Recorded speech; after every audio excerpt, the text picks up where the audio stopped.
It's time now for the news review of this bulletin.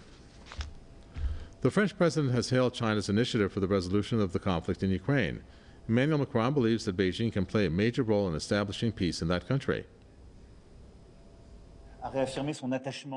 China precisely has proposed a peace plan. It proves a will to engage in the resolution of the conflict. And so, if this is not a plan for peace, it is a willingness to have a responsibility and to try to build a path towards peace. And I hope to be able to participate in initiatives useful to the Ukrainian population. And so I think that this dialogue with China is essential. Macron made the remarks upon arrival in the Chinese capital Beijing for a 3-day state visit. He vowed that Paris would work with Beijing in what he called a shared responsibility for peace and stability. The French president also noted that anyone helping, quote, the aggressor in the war would be an accomplice in breach of international law. Russia has repeatedly blamed Ukraine's Western backers for fueling the conflict with their military support for Kiev. DeBar joins us. He is an activist and commentator who joins us from Austin, New York. We also have Gilbert, Doctorow, independent international affairs analyst, who joins us from Brussels. Welcome to you both. DeBar, let me first start with you. I want to get to the question of how the French president is towing the line when it comes to China. That's pretty obvious. But I think the deeper question here is what is his approach in terms of the message he wants to send to China? Is it going to be different than what the U.S. stance is? Because we also have von der Leyen who's accompanying him. What do you think their approach is towards China, especially in this visit? I mean, if you have any idea of it. It's difficult to say. My understanding of Chinese view of the world, or, the view of the leadership, it's informed by a very long history. First of all, the culture in China is practically ancient. It's around a very long time, and it's a longer view of things in general, looking at not just what is happening, but what's becoming and what will be. I think Macron, first of all, is viewed in historical context. France has played an interesting role in NATO versus Eastern politics over the years, from the time of de Gaulle.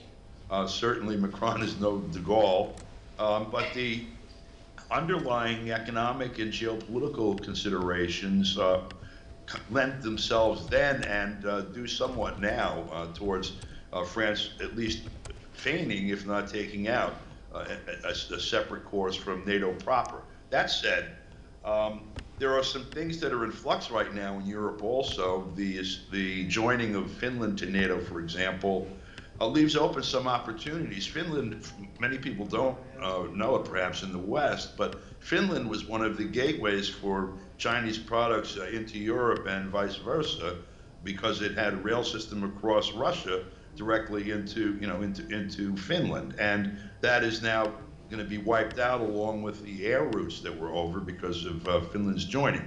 Perhaps Macron sees some commercial opportunities for French businesses that didn't exist before. The Chinese are looking at Macron, however, realistically, knowing that when he's coming with her, for example, maybe they'll have some make some business deals and maybe make some political deals as well, but they know that he's at least conflicted, if not totally a NATO puppet. We just recently had, Gilbert, Doctorow, a deal that involved Total Energies, that involved the UAE for LNG gas that was settled in the yuan. Doesn't that send a strong message, at least on the part of France, how they view China in some sense? Well, I'm glad that you've raised a business issue, because this visit of Macron to China is being sold under false pretenses. The only thing you read in today's Figaro or Le Monde is the foreign policy statements that Macron intended to deliver, and surely is delivering on his visit to Beijing, that he is bringing with him. Von der Leyen is not an accident.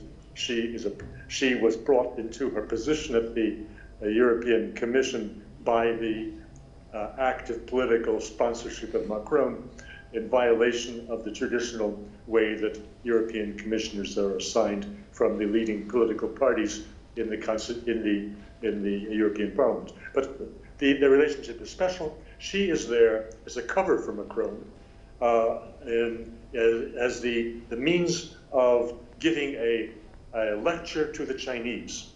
If this program was known to the Chinese in advance, and it certainly was, that he was coming to read a lecture to them, then he wouldn't be in Beijing at all.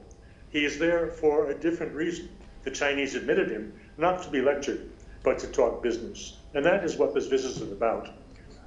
Whereas the Chancellor of Germany, Scholz, came to Beijing in November and almost only did business, for which he was widely criticized within the EU as violating the international obligations of the EU to pressure China and to bring China around to the EU's policy views. Macron has the convenient cover of Ursula von der Leyen and looks as though he is doing what America wants him and her to do.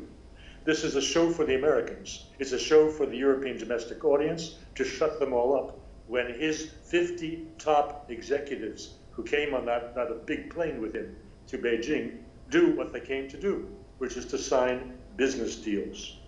Those business deals are not going to be widely advertised because France does not want to attract undue attention to its need for Chinese business.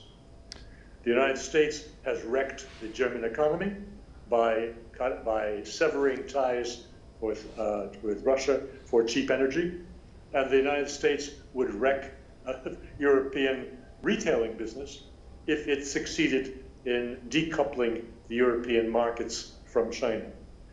France understands that, and Mr. Macron has very cleverly covered his business objectives with this screen of foreign policy lecturing to the Chinese.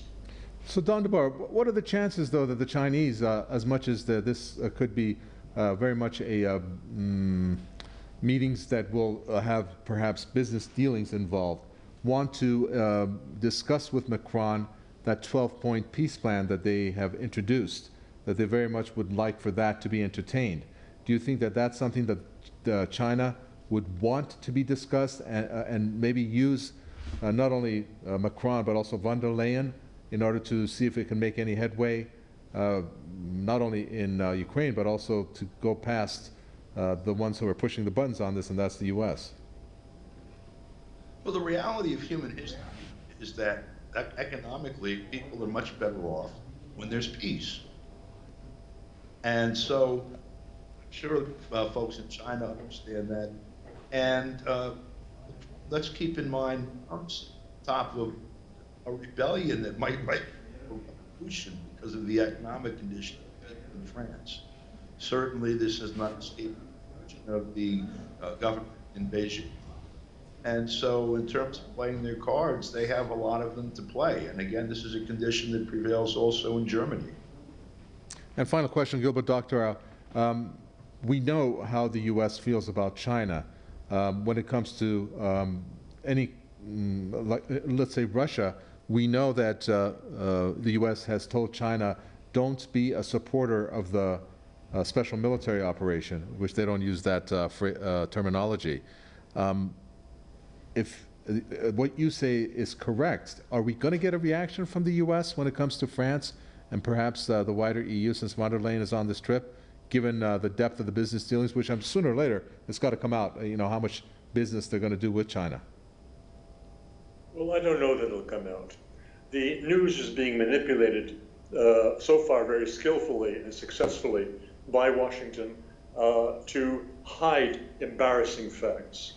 2 weeks ago, the Russians, with a Kinzhal missile, hypersonic, destroyed an underground bunker near Lvov. They killed 200 NATO generals, including at least 20 or 30 high-ranking American officers. Have you read about that in the news? Of course you haven't.